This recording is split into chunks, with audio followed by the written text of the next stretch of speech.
nosso Volta Hoje, o tema do Mais Saudável é a esclerose lateral amiotrófica, doença conhecida como ELA. Lembra daquele desafio do balde de gelo que ficou famoso aí nas redes sociais? Era para chamar atenção, era para arrecadar fundos exatamente para as pesquisas dessa doença que os nossos convidados estão falando aqui. As causas são difíceis de detectar muitas vezes, o diagnóstico é difícil de ser fechado. Quanto mais pesquisa no mundo inteiro, melhor para conseguir ajudar um pouco esses pacientes. Doutor Isaí, doutora Ellen, a gente estava falando aqui de causas, de diagnóstico que é difícil fechar aí. Quais são os principais sintomas, então, da ELA que talvez a pessoa pode desconfiar que ela tenha ou que um familiar tenha a doença? Vamos falar de sintomas fracionando a intensidade e o princípio da doença. A doença começa no neurônio motor superior. O neurônio motor superior, ele dá hiperreflexia, é aquele reflexo que você bate, a perna pula, o braço pula. É um espasmo. É um espasmo, quando no toque, né? E ela dá a falta de destreza, as coisas caem da mão, a pessoa perde um pouco a coordenação por falta de movimento. E depois, afetando o neurônio motor inferior, a gente tem a hiporreflexia, ou a atrofia com fraqueza. Aquela pessoa que anda cambaleando, perde movimento, as pernas cruzam, o pé se arrasta, né? Aquela marcha que a gente chama de marcha escarvante, que o pé não levanta para andar. A pessoa vai perdendo um pouco de controle ali, né? Vamos até ver, a gente fez uma arte para mostrar para você alguns dos sintomas e aí o doutor vai explicando para a gente. Olha só, vamos ver a nossa tela então. Tem ali a dificuldade de respirar, engasga com facilidade, baba, né? Que o doutor até falou que a saliva vai saindo ali porque a pessoa perde um pouco do controle. Tem uma gagueira, talvez, a cabeça fica caída, câimbras musculares, contrações musculares e normalmente atinge primeiro a parte superior do corpo ali, como o doutor está falando, o braço ou a mão. Todos esses sintomas juntos aparecem na pessoa, doutor, ou são alguns desses sintomas? É uma doença multifacetária, né? Multifacetada no sentido de sintomatologia, é muito florido a sintomatologia, né? E aí pode aparecer primeiro no membro inferior, primeiro no membro superior, primeiro na língua, entendeu? Você pode observar que a língua também começa a pular, isso chama fasciculações, aquela língua que não para, porque a língua é um músculo voluntário. Voluntário também. Né? E a gente observa também que os músculos do corpo começam a pular, começam a trabalhar como se estivesse trabalhando silenciosamente. Que são de movimentação voluntária, digamos assim, Sim, eles começam a ter movimentos involuntários. Involuntários. Isso é o que a gente chama de fasciculações, que pode ter na língua, que é um músculo, e nos todos os membros, nos 4 membros. Aí a gente tem mais sintomas também para mostrar para vocês. Lembrando, não são todos, talvez, que aparecem de uma vez, são alguns desses sintomas e que juntos aí vão fechar um diagnóstico. Vamos ver mais sintomas, então, que podem ser da ELA? Então, depois de todos aqueles que a gente viu ali, vem depois dificuldade de levantar os objetos, subir escadas, caminhar, paralisia, problemas de dicção, como o padrão da fala lento ou anormal, alterações da voz, rouquidão e perda de peso. Doutora Ellen, dá para ajudar, pelo menos, com a fisioterapia, a diminuir um pouco desses sintomas, do desconforto do paciente? Sim, nós temos, como eu disse, né, depende de como o paciente está chegando para você, em que fase ele chega, né? Então, se ele chega numa fase inicial que eu digo, com diagnóstico, que ele ainda tem movimentos, que ele ainda tem as funções, nós vamos estar trabalhando para que ele consiga manter essas funções. Você viu ali que os casos, né, os sinais clínicos, é perda de funções como subir escadas, segurar objetos, até uma escova de dente. São atividades, né, corriqueiras do dia a dia, né? E assim, até o controle da cervical e do tronco, né? Então, assim, nosso trabalho está muito focado numa fase inicial de manter essa musculatura dentro do possível, porque é uma doença que mesmo a gente, né, trabalhando corretamente, nós temos o quê? Uma progressão. Mas nós temos como manter e ir adequando esse paciente. À medida que essa doença vai evoluindo, nós vamos trabalhar com algumas adaptações.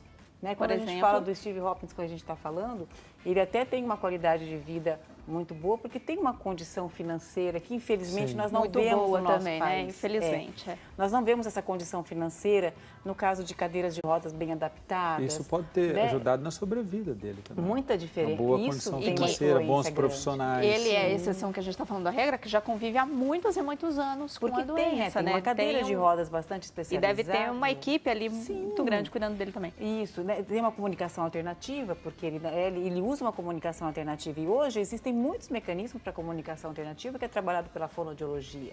Né? Em relação à fisioterapia, nós temos várias cadeiras, né? Então depende muito da vida que o paciente chega. Então o nosso propósito é dar uma qualidade de vida muito melhor para esse paciente. Nós temos que ter muita atenção, como o doutor disse, em relação aos sintomas iniciais.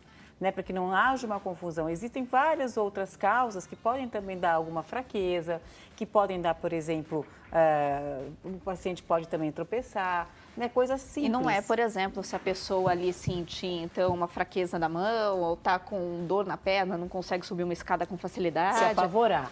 Não precisa se apavorar. Por isso que é difícil fechar o diagnóstico de esclerose lateral amiotrófica, porque na fase inicial ela simula uma gama de doenças.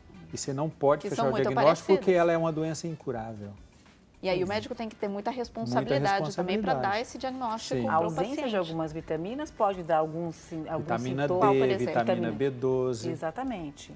Às vezes é simples de só resolver. O diagnóstico, é só cuidar dessa o diagnóstico da parte. esclerose lateral amiotrófica acaba sendo por exclusão. Como é feito o diagnóstico, doutor? Você São tenta exames, excluir outras doenças que mimetizam a esclerose lateral amiotrófica. Por exemplo, fazer uma ressonância magnética do cérebro, da medula, para descartar a esclerose múltipla, fazer uma eletroneuromiografia para descartar uma polirradiculoneurite, uma síndrome de Guillain-Barré, que é um processo inflamatório que vem até depois de uma gripe. Isso. Não são doenças essencialmente neurológicas, então e não são doenças ser. incuráveis. Né? E muito Por mais isso que é simples de difícil serem fechar tratadas. o diagnóstico. Se um paciente chega lá no seu consultório com alguns desses sintomas, qual a primeira pergunta que o senhor vai fazer para ele, doutor? Tempo de evolução da doença. Tempo de evolução, tempo de aparecimento do primeiro sintoma. E se tem algum pródromo, você ficou gripada, você teve contato, você teve dengue, chikungunya, que essas viroses também podem influenciar na resposta do sistema nervoso à movimentação. Por isso em fraqueza muscular. E aí dores os exames musculares. são feitos, então, na verdade, é para excluir todas essas doenças. Excluir. Se não ficar nada, aí clinicamente dá para se Clinicamente, comprovar. a gente fala que é a esclerose lateral amiotrófica. E qual é esclerose? É isso que eu queria saber de vocês, se é tudo a mesma coisa. Por exemplo, a esclerose lateral amiotrófica, a esclerose múltipla, é a mesma coisa ou não? São doenças diferentes?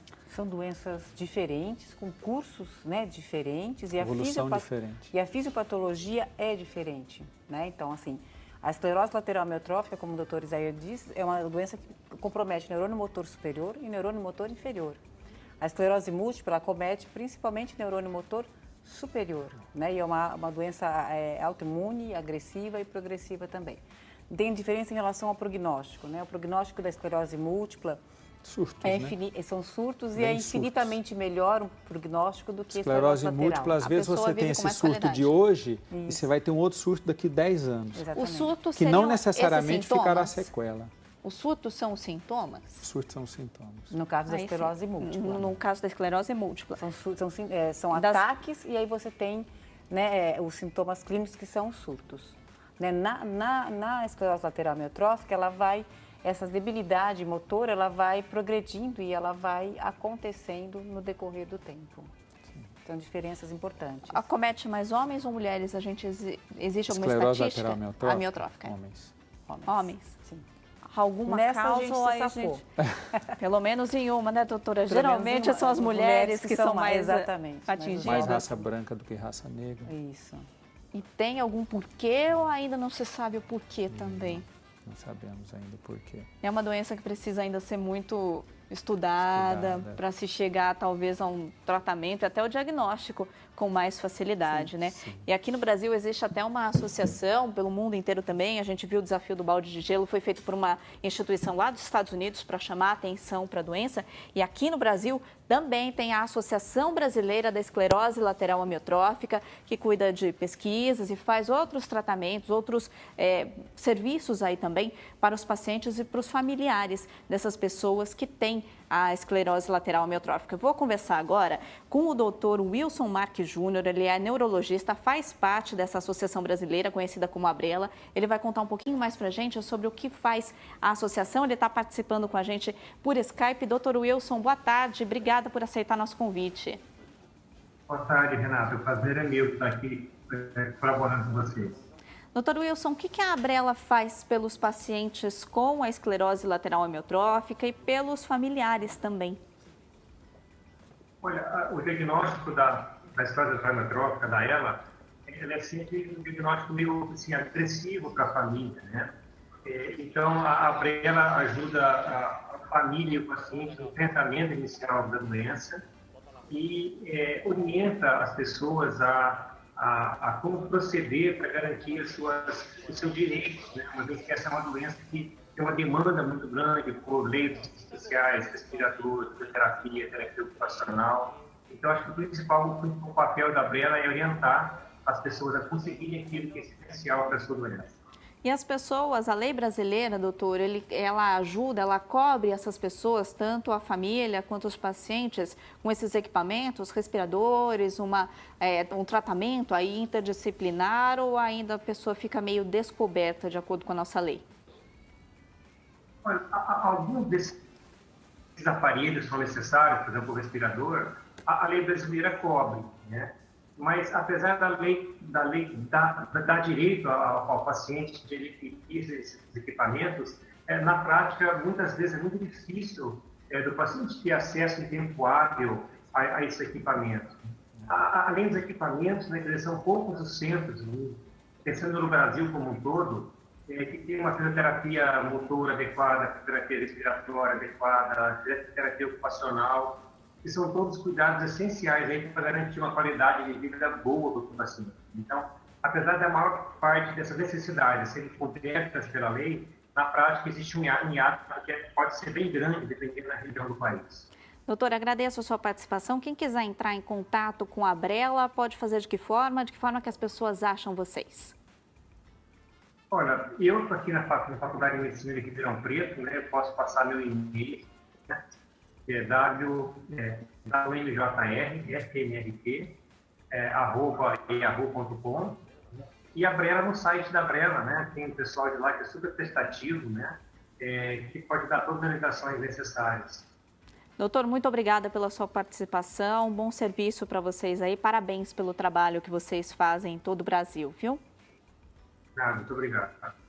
Tá aí, olha, se você quiser então, entre em contato lá com a ABRELA, eles têm o site, o doutor falou, www.abrela.org.br, entre em contato, de repente eles podem te ajudar. Se você tem alguém na sua família aí que tem a doença, se tem algum amigo que tem a doença, eles podem ajudar até a você saber como proceder nesse momento de diagnóstico e principalmente de tratamento. E seria ótimo, né, se o nosso sistema de saúde cobrisse esse tratamento interdisciplinar, que é mais do que, digamos, bom para a pessoa, é essencial para o paciente. Sim, né, é importante que o paciente seja acompanhado, né, desde cedo. Como, né, o doutor falou, você tem dentro da fisioterapia, você tem inicialmente, você vai cuidar principalmente da questão motora, mas com a evolução da doença, esse paciente vai passar por uma dificuldade respiratória, vai ter que ter um respirador, tem muito mais tendência de adquirir doenças respiratórias, como a pneumonia, né? E o trabalho fisioterapêutico aí, da fonoaudiologia também, são extremamente importantes para a sobrevida desse paciente. Porque quando ele chega num momento desse, que ele depende de um respirador, nós temos que evitar que ele tenha pneumonias, que ele tenha, né, complicações respiratórias importantes. E dentro da falha da deglutição, esse paciente pode começar a aspirar. Então, é importante o tratamento junto com o fonoaudiólogo para que evite essa questão da aspiração, né? Muitos desses pacientes na fase inicial, na fase final, eles não vão conseguir se alimentar. Eles vão ter que fazer isso por sonda. Até dificuldade respiratória. E a dificuldade respiratória. Pela secreção também. Na verdade, o paciente vem a falecer por uma questão respiratória. Né? Na verdade, a doença paralisa os músculos, o motivo vem a ser respiratório. O importante seria, então, manter a saúde da pessoa nesse momento na melhor qualidade possível, o estado clínico dela, para que ela não venha a ter complicações outras em função da paralisia muscular que a ela provoca. Aí é qualidade de vida na doença, né? Quanto tempo, mais ou menos, doutor, em casos que não são exceção, se a gente pegar a regra ou a maioria dos casos aí, qual o tempo mais ou menos de sobrevida de um paciente com ela? 3 a 5 anos, 3 a 6 anos. É pouco tempo, digamos muito assim. pouco tempo. E o diagnóstico pode demorar até um ano para ser feito? E a gente tem que entender que, como o diagnóstico é difícil de ser fechado pela gravidade da doença e por taxar de ela uma pessoa que pode não ter ela, isso é muito sério, às vezes você demora para fechar o diagnóstico de ela 1 ano. Então, 1 ano, para quem tem 6 de vida, é 1/6 da vida que a pessoa teria, né? E a fisioterapia ajuda muito no sentido de que este aparato todo, que a Abrela até dá essa assistência, é muito séria essa entidade. É um trabalho muito sério que eles fazem. A pessoa fica à mercê dos cuidadores. E você também, às vezes, tem que tratar o cuidador. Sim. Que é super importante. Porque às vezes o cuidador é um familiar que vai dedicar uma parte da vida para isso, né? A gente vai falar bastante sobre tratamento também no próximo bloco. E aí o tratamento não só médico para o paciente, o tratamento psicológico também. Para o paciente e para a família, que como o doutor falou ali, o doutor Isaí falou, muitas vezes vai dedicar uma parte da vida para cuidar dessa pessoa e realmente ela precisa de todos esses cuidados. Agora a gente tem um recado para você. Hoje o recado é do Super Cálcio D, um recado especialmente para você. Aquela dor chata na coluna, está fazendo parte da sua rotina? Dores nos braços, nas pernas e nas articulações também, diariamente? Dor o tempo todo ninguém merece, não é verdade? E por isso hoje nós vamos falar desse produto incrível. A solução para todas essas dores é fácil. O Super Cálcio D fortalece os seus ósculos, os músculos e as juntas também. Super Cálcio D tem o exclusivo puro cálcio da concha da ostra e tem vitamina D. A dor vai embora de um jeito 100% natural. Não se limite com as dores, não deixe de fazer as suas atividades. Escolha hoje mudar de vida com o Super Cálcio D. Ligue agora então, ligação grátis 0800 644 6868 e peça o seu kit sucesso. São 4 meses de tratamento com 50% de desconto e você ainda pode parcelar no cartão de crédito e recebe em casa sem pagar muito por isso. Olha só, tem promoção, os 200 primeiros que ligarem levam de brinde um colágeno. Ligue agora então, 0800 644 6868 e dê adeus a todas essas suas dores. Não perca mais tempo, tenha mais qualidade de vida com o Super Cálcio D. Ligue agora e garante o seu kit sucesso pela metade do preço. Olha só que beleza, 0800 644 6868. Super Cálcio D é mais saúde para você. Daqui a pouquinho eu volto com o Mais Saudável. A gente continua falando sobre a esclerose lateral amiotrófica. A gente volta já.